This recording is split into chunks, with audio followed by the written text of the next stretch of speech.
pick up on example 8. This is where I left you on last Monday.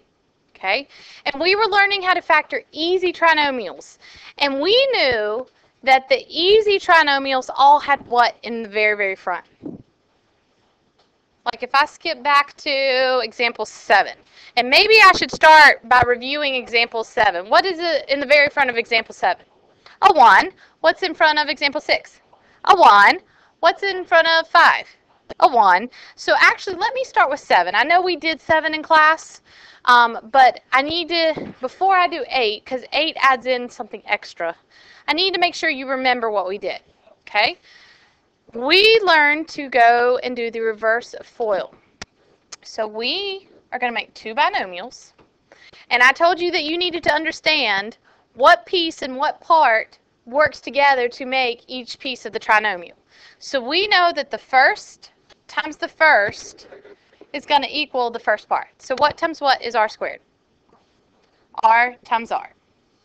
And we know that last times last is negative 24. So we came over and we made a little chart to help us out. And I told you, and I don't mean to talk babyish to you, but I compared the chart to like a set of training wheels. For now, the chart's really good, and we like the chart. But once we get really good at these, what can we do with the chart? You won't need them because you'll understand how to do it. So, you know, for now, let's use the chart. So we're going to multiply to be negative 24. Always multiply to be the last, but we're going to add to be the middle. Okay? So tell me, give me some numbers that multiply to be negative 24. And you know the answer already. Okay? We got, let me just, first of all, to get a negative, you know you need a positive and a negative, right? You could use positive 24 and negative 1, or you could use negative 24 and positive 1. You could use positive 2 and negative 12, or you could use negative 2 and positive 12. Then we get to the actual answer. You could use positive 6 and negative 4, or you could use negative 6 and positive 4. What else could you use? We got 1 and 24, 2 and 12, 4 and 6, 3 and 8. Okay, but I'm not going to use 3 and 8 because I already see my answers. If you add these together, here I get 23. No. This gives me negative 23. No. This gives me negative 10. No. Positive 10. No. This gives me positive 2. Oh, I'm getting close, but it's the wrong sign. So I just need to take my signs in, switch them, and that gives me the right one. Okay? So we're going to fill in a negative 6 and a positive 4. And here is my answer. What's one of the factors? R minus 6. What's the other factor? R plus 4. Okay? And here's the thought. And I explained this. I compared this to you guys like stacking cups, right? If I wanted to be the best cup stacker in the whole world, y'all know what I mean by cup stackers? I think those are so cool.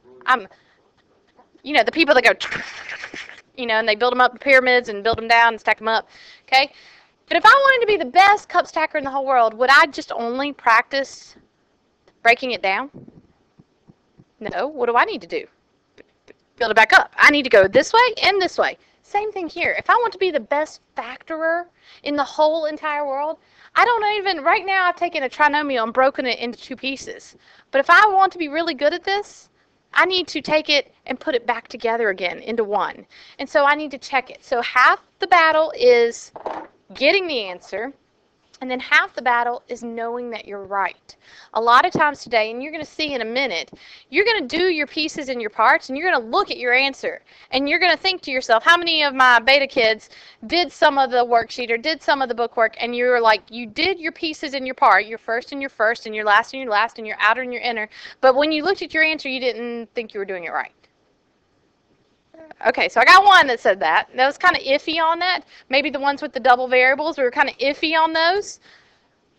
Well, how are you going to know that you're right? You're going to take it and check it. And that is huge. That is so huge.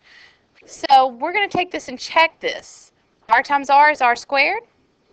And R times 4 is 4R. And negative 6 times R is negative 6R. Negative 6 times 4 is negative 24. And then we take the 2 and add to be the middle. Multiply to be the last. Add to be the middle. Multiply to be the last. Add to be the middle. Multiply to be the last. Add to be the middle. Okay. And so all of this is your check step. And this should match the problem. Okay? Any questions on that? Everybody kind of remember what we were doing? Yes. Okay. So then if we pick up on example 8, we talked about this the other day. We only know how to factor trinomials that have 1s in front. And somebody said, well, couldn't you do like 2x and 1x? Is 2x and 1x 2x squared? 2x times 1x is 2x squared. You could, but that's what we're going to do tomorrow. So what I'm going to tell you is you don't know this yet. So don't try to do something that you don't know yet. Tell me what you do know. You know how to factor trinomials where the first number is 1, right? What else do we know? We know how to factor by GCF. And that was like way back 3 weeks ago. But we did do a section on factoring by GCF. My question to you is, does this have a GCF? What number can go into all 3 terms? 2. So we're first going to start by taking a GCF out. How many blanks will I have? 3. And so if I divide this by 2, I'm left with x squared, 1x squared. And if I divide this by 2, I'm left with 6x. And if I divide this by 2, I'm left with 27, I think. Okay. My question to you is, am I finished? So I'm going to compare this, yet one more analogy for you, to a set of babushka dolls. Do y'all know what babushka dolls are? Huh? The Russian dolls. Those are, yeah, the nesting dolls or the Russian dolls. The ones where you take a smaller one and put it into a bigger one and a bigger one, and you know, and you keep putting it in. So you got 1 to start with. What do you do with that 1? Put it into a different one. You're going to take it and, well, they're all stacked into 1 to start with, okay? So what are we going to do with that first one? We're going to open it and make 2, right? Right now we have opened this and we have made 2. What's one of the factors? 2, it's a monomial, times a trinomial. X squared plus 6x minus 27. Does anybody have a very inexpensive set of these at home?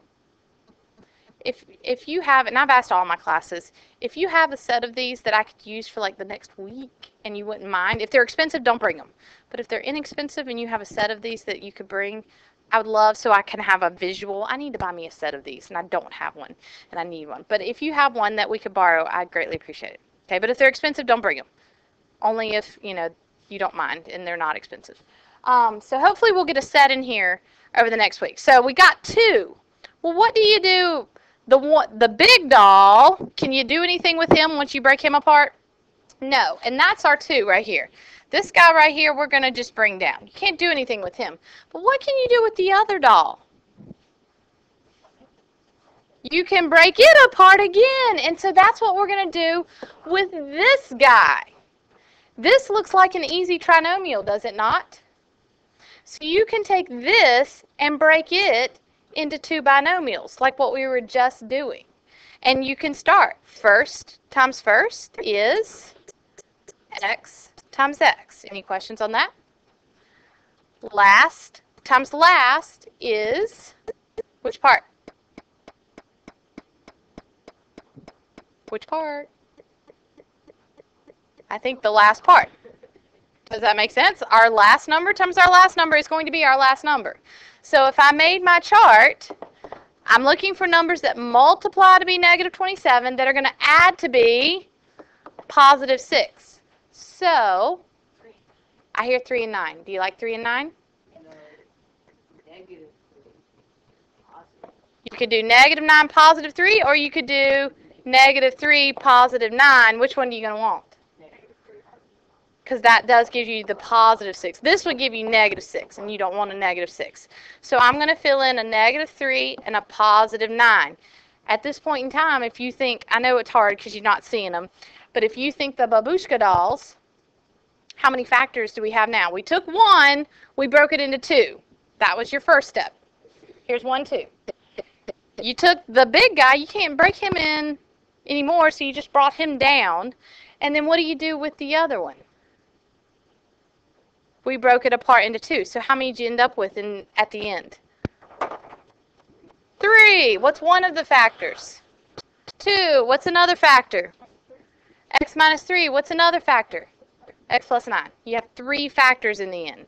So, if I go back to my cup stacking analogy, I have like a pyramid right now, a little tripod.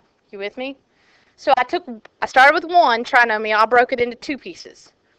And I took one of those 2 pieces and broke it into 2 more, so then I had 3. So I had a little pyramid. Do you understand what I'm saying? I now have 3. So that's your answer right there. There are your 3 factors. Am I finished? What's very important that I do to my cups? I got to build it back up. So can you do all 3 at one time? Most people can get to here, but then they don't know how to check it, and that's a problem. If you can only go in one direction, you're not going to be the greatest factor, okay? And there's one skill that if I go next door and I ask Mr. Gammons, or if I'll go down the hall and ask Miss Hughes, what's one thing that my kids need to know before they get into Algebra 2? You know what they tell me? They got to know how to factor. You've got to know how to do this. You've got to be the best at the best of this if you want to do well in Algebra 2 and in Trig and in Pre-Calc and in Calculus. You got to factor like this, okay, really quickly. So it's important that you can check it and build it back up. So if I were you, I would start with the last 2. We're going to take these 2 and FOIL them back. So this will give me x squared. This will give me 9x. This will give me negative 3x, and this will give me negative 27.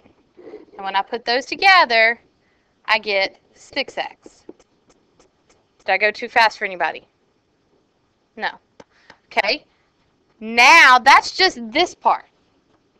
What do I do with this guy now? How do I give him back to it? Distributed. 2 times x squared is 2x squared. 2 times 6x is 12x. And 2 times negative 27 is negative 54. What I'm going to tell you is this. The red part is your answer. Okay? When you put these 2 back together, this should match this. Do you follow with what I'm doing? So we had 1, we broke it into 2, then we broke it into 3. Then we worked in reverse. We put it back together, we went back to the second step, and then when you go back up, this should match this. You're just working in reverse. Do you follow what I'm saying? You had 1, you broke it into 2, you broke it into 3, then when you worked in reverse, you should match the second step, and then you should match the top step when you're putting it back together. Okay? Questions? Did you follow with me or not? Okay, so I would like for you to try this one. Okay, I'll give you a helpful hint. It does have a GCF. How do we know that today's lesson has a GCF? It doesn't start with 1. And I'll give you a helpful hint. What is the GCF? 3. So step number 1, factor out of 3 from all of those. Okay?